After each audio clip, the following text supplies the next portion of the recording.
Hello, I'm Jordan and welcome back to the Hidden Cup. Today we're going to be discussing time travel and ways that we can use meditative practices to help heal from childhood trauma by basically stepping in and being the protective presence that we needed in our own life at the times when we needed it most. This technique was suggested to me by Friday Gladheart, the wonderful tarot expert who I've consulted with in the past.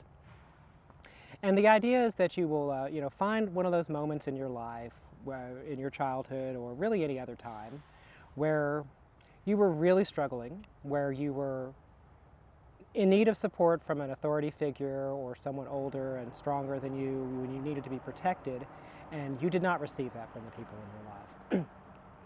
For me, that dark time was when I was in high school and my parents picked me up from school in the middle of the school day and took me to Little Rock and held me for a week in a hotel until I agreed to submit to conversion therapy. And this was a very, very, very, very traumatic time for me, and it still comes up sometimes. I still do struggle with it to a degree, although I have been making major strides the past few months through this technique. So the idea is that you meditate and you think back to those times in your life when you most needed that support. And then through meditation, you project your own consciousness and energy presence back in time along your own four-dimensional self and basically be there for yourself in those moments when you needed it the most. And the idea behind this, if any of y'all have any familiarity with four-dimensional space-time, quantum mechanics, etc., there are a couple different relevant factors that explain how this could work. First, time is a dimension like space. It is not a one-way arrow. It extends in both directions. So, although it feels like we experience time purely as ourselves flowing forward, from the standpoint of physics, time actually moves in both directions. Quantum mechanics also explains a couple of relevant things. First, reality is not truly solid in a fundamental way. It's more of a probability matrix, and it only collapses into a physical world when it is observed. So our consciousness in this moment is collapsing the world around us into a discrete physical reality where things seem to be a certain place, heading in a certain direction. But when we're not looking, things shift back, and all possible paths from a given location become equally valid, and all possible paths to a given location also become equally valid. So what this means for us in this context is that, and I'm going to use myself as an example, there are many different ways that I could have arrived at this particular moment in my life. And of course, the one that I quote-unquote lived through, the one that I clearly remember, is the one that has all the trauma and where I feel like I did not have anyone there for me in those critical moments of my life. But what we can do is we can project ourselves back to those moments and perhaps find a different timeline leading to where we are now. We can create a new one. So what I did is, one of the days when I was struggling with my baggage and thinking about how much I wished I had more support, things had gone differently, etc., I decided to try to be proactive. So I sat, I meditated, and I thought back to that day in the hotel, or that week in the hotel. And in particular, the day that my parents broke me and convinced me to agree to go into conversion therapy. And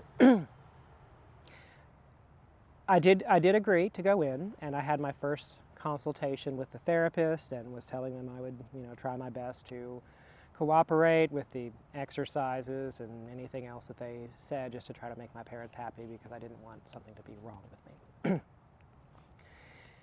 And as I reflected back and projected myself to that moment when I had returned from that first session and was alone in my room in the hotel, and we were staying in a 2-bedroom hotel, so my parents gave me my own bedroom, and I pictured myself sitting down next to my teenage self and taking my hand and just telling myself that it's going to be okay. You're going to get through this. You're going to survive this. You're going to have a wonderful future with a husband and a home by the woods and wonderful cats and a good job, and your parents are going to come around, and we're going to get through this. And I sat there visualizing, holding my own hand, repeating these affirmations to myself. And I suddenly realized I could actually feel someone else's hand in my hand. Physically feel it, which was incredible. So as I sat there, encouraging myself, and I have my eyes closed, it's kind of a meditation, but I can feel the hand. And just assuring myself as much as I can that things are going to be okay. And I repeated the process again a few days later. Again, could literally feel the hand, which is incredible. But then something interesting happened. That time in my life has always been very much a blur, and I think part of that's repression, not wanting to go back there. But now in retrospect, it may be a little bit of quantum interference from shifting the timeline a little bit. Because when I reflect back now, I remember something that I didn't remember before. And what I remember is that I came back from that first session feeling discouraged and unsure if I wanted to continue.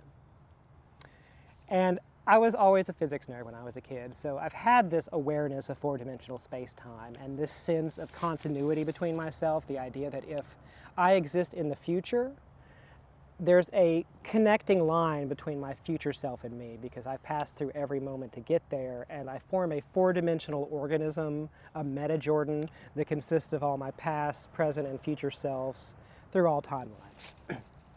So I had an awareness of that even when I was a teenager. And what I have remembered since I started these meditation exercises is that on that day, I actually decided to try to reach out to my future self and ask if it was even worth it, if I was going to have a future, what it could be like.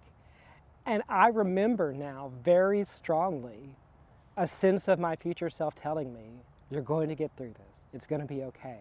You're going to have a husband someday and a house by the woods and wonderful cats, and your parents are going to come around. And I did not remember that before I started these exercises. But now that I have, it feels like it was always that way, and it was just something that I hadn't remembered until I started these exercises. But that raises some questions. Was it always that way? Or did I change my timeline a little bit?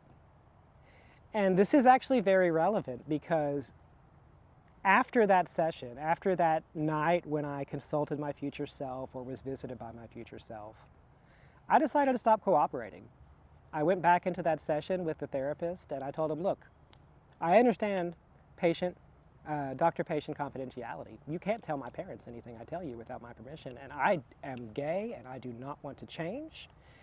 And that shifted the therapy very fundamentally, because you do have certain rights in that situation, and the therapist of course wanted to keep getting paid. My parents wanted me to stay in therapy. So I did still spend a year in conversion therapy, but it was basically the doctor would try to talk to me about things, he'd feel things out, and I'd just be like, nope, nope, nope. So I went there twice a week for a year, but I made it through. And eventually my parents let me stop going, because I frankly lied to the therapist and got him to say some things, repeat some things to them that made them feel like I was okay, so they let me out of the program. But looking back on that now, I genuinely do wonder a little bit. Did it originally go differently? Did I originally cooperate more? Did I originally spend more time trying? And I have now actually improved that a little bit by reaching back and encouraging my past self not to go through with that. And Friday did warn me that this is a technique she does not recommend to everybody, because for that exact reason that I just mentioned, some people can find it very confusing, overwhelming, and may actually have a breakdown because they lose track of their own timelines and get stuck on, has something changed? Has it always been this way? You have to be able to keep parallel realities in your mind in order to do a technique like this without potentially unbalancing yourself. So frankly, I don't know how things went quote unquote originally, but I feel like that actually doesn't matter because the nature of space-time, all possible ways for me to arrive at this moment are equally valid.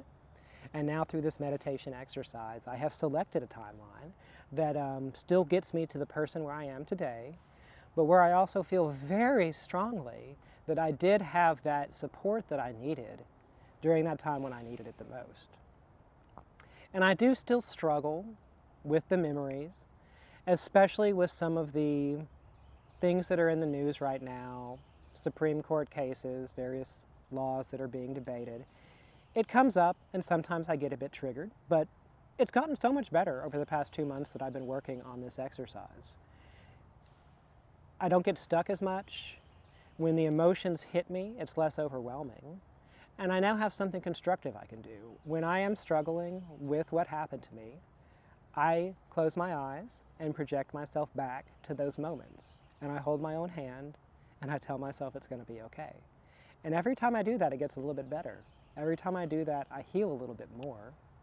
Every time I do that, I feel more strongly that I am my own ally, that I don't actually need my father to suddenly metamorphose into the person I always needed him to be. I don't need that parent figure anymore because I can be my own parent, both metaphorically and perhaps even literally through this meditative technique. So I've had some major results from this. It's been very transformative. And if any of you are struggling with similar things, it doesn't have to be related to conversion therapy, but a lot of us have had difficult childhoods.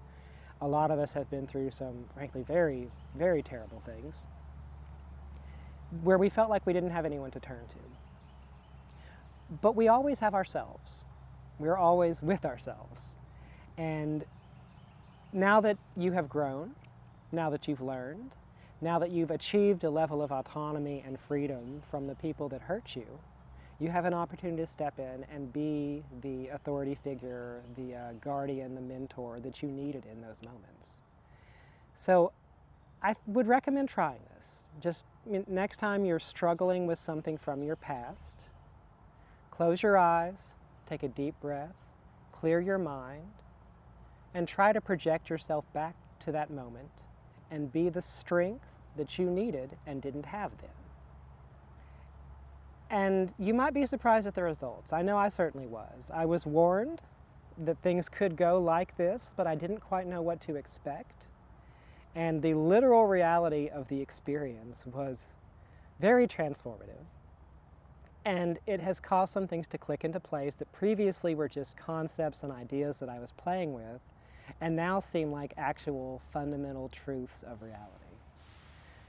So I will keep working on this technique. As long as I continue to struggle at all with this, I will be using this as a tool to help heal and to provide comfort to myself in those moments when I needed it the most. So if any of you have had similar experiences or other techniques that have helped you in dealing with childhood trauma or other difficult moments from your past, please let me know in the comments. I would like to hear any of your viewpoints, and perhaps there are things that I will be able to try myself as I continue learning and growing and healing. So thank you for watching. I hope you have a wonderful day.